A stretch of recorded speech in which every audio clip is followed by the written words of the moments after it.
Welcome back to the Hot 7 Nightly News. Thank you for staying with us. In a bid to eradicate all efforts at human trafficking, the Department of Home Affairs and National Security launched the Counter-Trafficking Public Awareness Campaign on the 22nd of January. The launch, with the theme Know the Signs, See It, Report It, looks to bring an awareness to the issue. Solange Alfred reports. The issue of ending modern-day slavery is of top priority for many countries of the world. St. Lucia has joined the battle with its latest counter-trafficking campaign. Resident British Commissioner Steve McCready spoke at the launch held on Tuesday, 22nd January at the GIS studios, where he noted that the fight against human trafficking needs to be a collaborative effort. At the United Nations General Assembly in 2017, the British Prime Minister launched a call to action to end forced labour, modern slavery and human trafficking. And we were very happy when St. Lucia was one of the very first countries to have endorsed this initiative, and now over 60 countries are part of the initiative. And what the initiative really does, all the countries who have signed up to it have committed to work together to eliminate these abhorrent activities by 2030. In 2015, the UK enacted the Modern Slavery Act, which was the first of its kind, giving UK law enforcement agencies the tools they need, toughening up sentences for perpetrators and increasing support and protection for victims. And as I walked in, I heard a little bit about all those things. So again, you can see how the UK and St. Lucia are very closely aligned on that. The launch offered human rights advocate and gender justice advisor Felicia Brown the opportunity to express the critical importance of fighting human trafficking. Brown says an evolution of counter-trafficking must take place to help alleviate the problem. Human trafficking is rapidly evolving, and we've seen that based upon our research. We're also seeing that the use of technology is providing a lot more easy way for our potential as well as the perpetrators. So it's very important that we invest, our government invests in a lot in terms of our national security in those areas. Campaign Ambassador Abigail Glasgow, who was chosen to be the face of the counter-trafficking campaign, stated that she, like many other St. Lucians, was first naive to the issue of human trafficking. However, being part of the campaign has opened up her eyes to the very present issue that can affect just about anyone. I heard about a few of the incidents that have happened, and then I realized that this is something that is very real. And the people in these situations need to know that there are people out there willing to help. I believe that the campaign will go a very long way in educating the public about this matter, and I am thankful for the opportunity to be a part of this initiative to raise awareness on such an important issue. The campaign will include a number of public service announcements geared towards creating awareness about the issue of human trafficking. Reporting for Hot 7 News, I am Solange Alfred.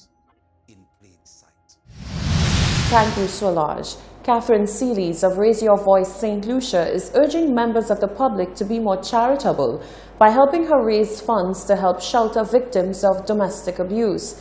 Seelys says there is only so much she can do on her own and needs as much help as she can get.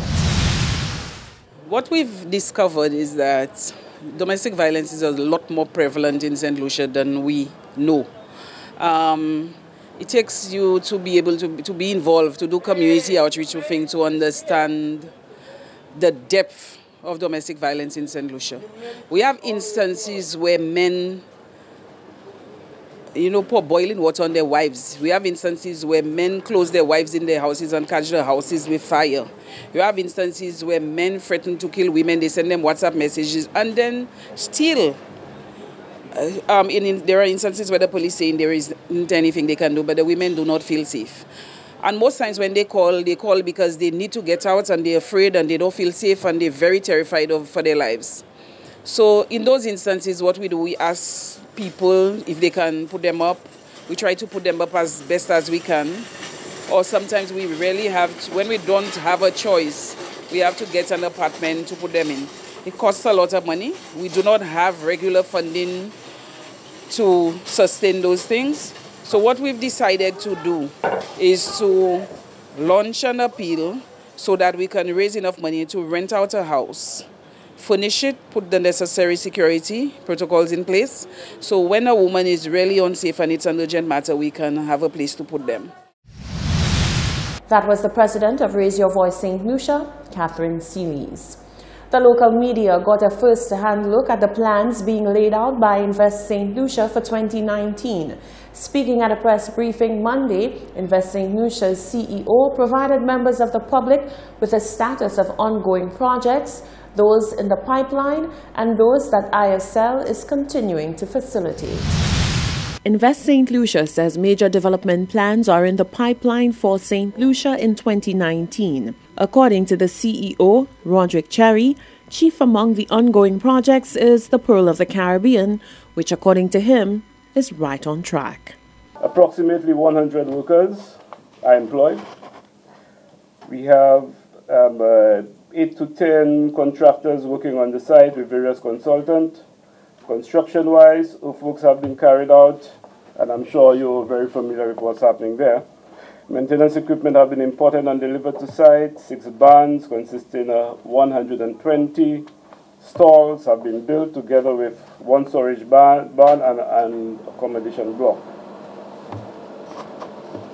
Okay, recruitment of local racehorse staff have commenced in conjunction with the National Apprenticeship Program.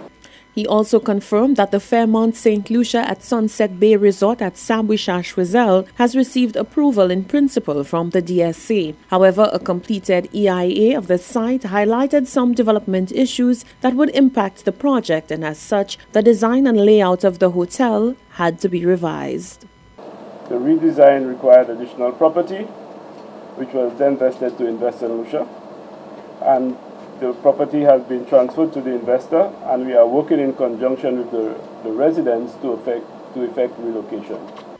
The CEO went on to explain that a new hotel will be constructed on over 41,000 acres of land to the northwest of the existing duty-free shopping complex at Point Seraphine.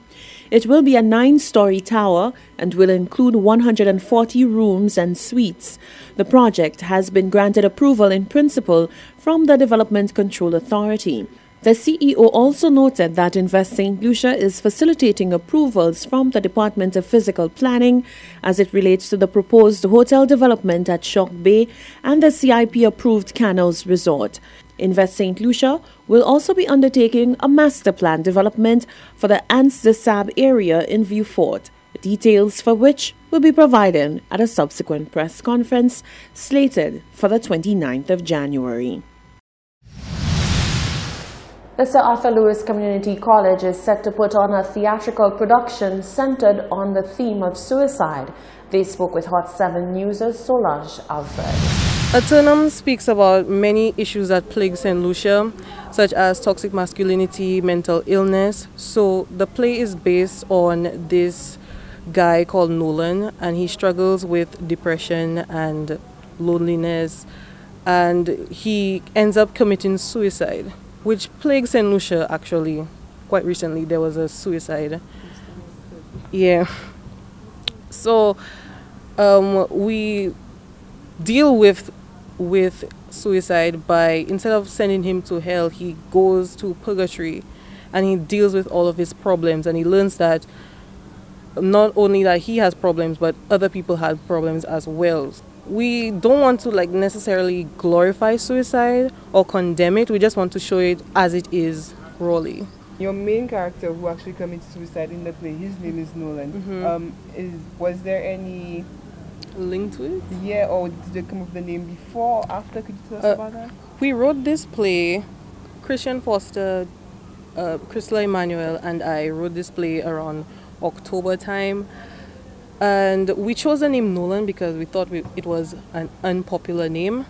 So it was purely coincidence that this guy, who's also named Nolan, committed suicide yesterday.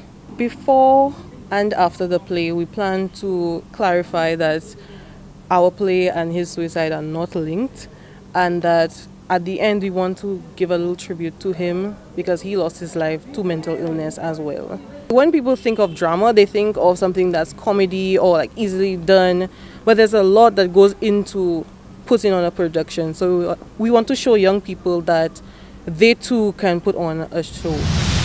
This is the Hot 7 Nightly News. There's more news coming up after the break.